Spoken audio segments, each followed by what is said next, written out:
Greetings and salutations, loyal viewers of this channel. My name is Sean, and I would just like to pause for a minute and remind you what we were promised after the Black Lives Matter riots. We were told time and time again by each and every single institution that excused the violence, that excused the most destructive rioting in American history, that this was about racial healing, that this was going to put our country forward, and no longer were we going to be reliant on the outdated model of policing and hold criminals accountable or anything just ridiculous and again outdated like that. We were going to move on to this new community-oriented approach. We were going to reimagine law enforcement, and we were going to have all of these diversion programs that would be put into place that would make us realize we don't even need the police or prisons or anything like that. And while we often talk about crime exploding, all these different various problems across the country, what happens when your police department ends up losing officers and you can't enforce basic things,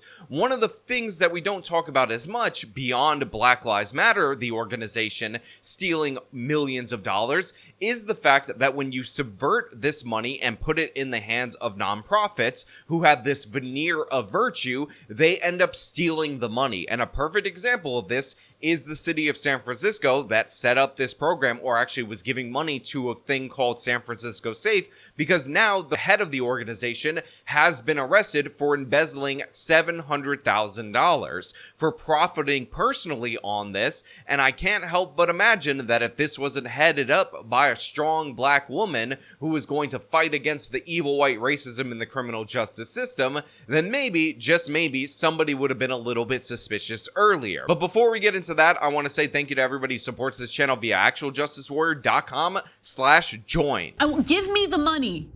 Give me the money. Okay. So when you go to the website of the now defunct San Francisco Safe and you go to their services, you realize that each and everything that they promised that they were given the taxpayer dollars in order to address has essentially gotten significantly worse since the time that we were funneling money to this organization. Let me give you a breakdown, and remember, we're talking about the city of San Francisco. So from the top, we have the Neighborhood Watch, which of course is supposed to help the safe neighborhoods. Nothing wrong with the Neighborhood Watch. Then we have personal safety, home security, business security. This is the big red flag right here, where they're supposed to help the businesses deal with all the problems of crime, child safety, and of course Park Smart, which is meant to help you park smartly and safely in the city of San Francisco, which has become the car-breaking capital of the entire nation. Former executive director of a San Francisco nonprofit has been arrested. She's accused of stealing public funds. Now, to be fair to San Francisco Safe, if we're being perfectly honest,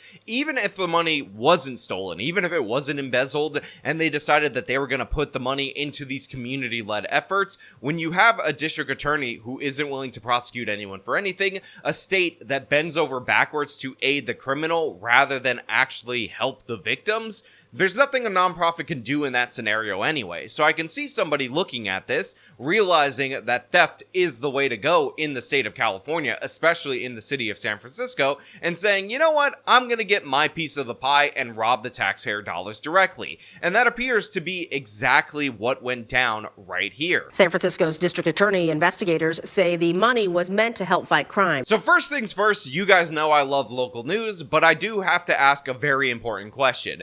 Is this man on the left really short, or is that woman on the right very tall? I don't know. It's hard for me to tell when it comes to television. You guys think about that. Let me know your answer down in the comments before we move into this story. My name is Kyra Worthy. I'm the executive director of San Francisco Safe. San Francisco's District Attorney's Office investigators have arrested Kyra Worthy, the fired head of the now defunct SF Safe, a nonprofit that once partnered with the San Francisco Police Department. It's so embarrassing to look at this person who's accused of this crime of stealing the taxpayer dollars right next to the mayor of San Francisco, the San Francisco police, and all these different various political figures in the city of San Francisco. But to be fair, the difference between ordinary theft and embezzlement is that you have to be in a position of trust in order to embezzle an employee or some kind of recipient of funds. So I understand that you're going to have a lot of images like this, but how many times do we have to see these absolute crooks next to the very same Democratic politicians politicians who, through their policies,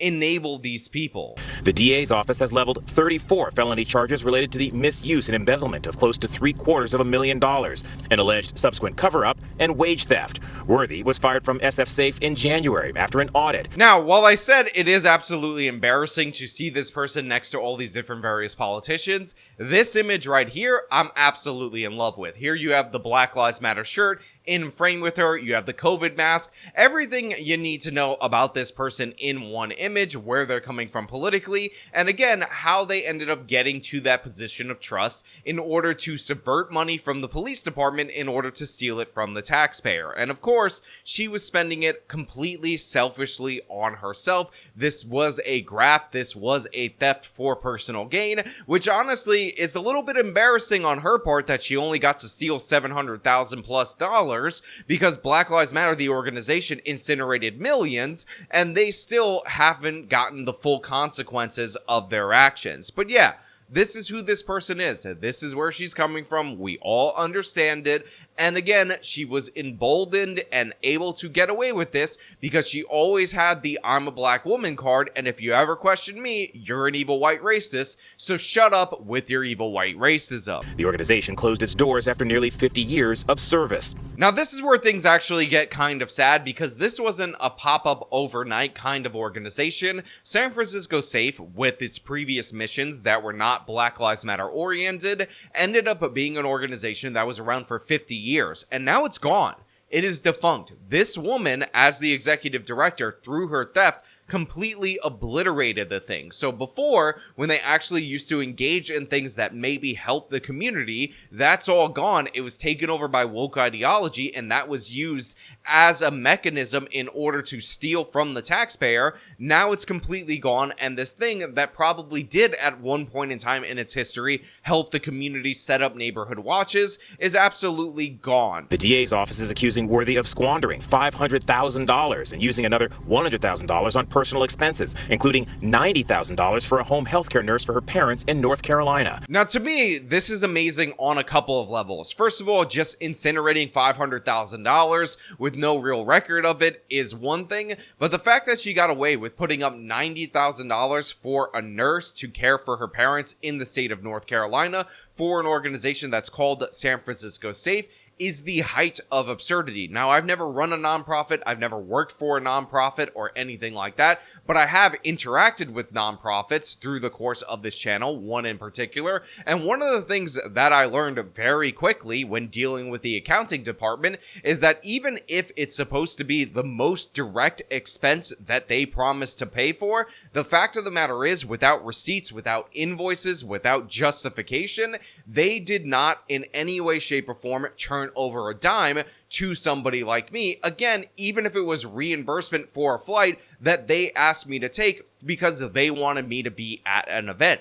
This is how nonprofits typically work, because under normal circumstances, when you don't have the veneer of the woke to protect you from all criticism, you not only can face fines and fees and all kinds of issues like that, but you can lose your nonprofit status and eventually face criminal charges. But this organization, $90,000 gets chucked right out the door of taxpayer money that should be double accountable because A, it's in a nonprofit, and B, it comes from the taxpayers. So there should be good stewards of taxpayer dollars, is able to go for an in-home nurse in North Carolina. It's absolute madness in every possible way. Absolute insanity. And again, it is nowhere representative of a solid nonprofit that follows the rules and my limited interactions with them. President of the Board of Supervisors, Aaron Peskin, called for an audit more than a year ago, worried that something wasn't adding up. Incidents like this vastly erode public trust, which is precisely why I have formulated an inspector general to give our controller the powers that they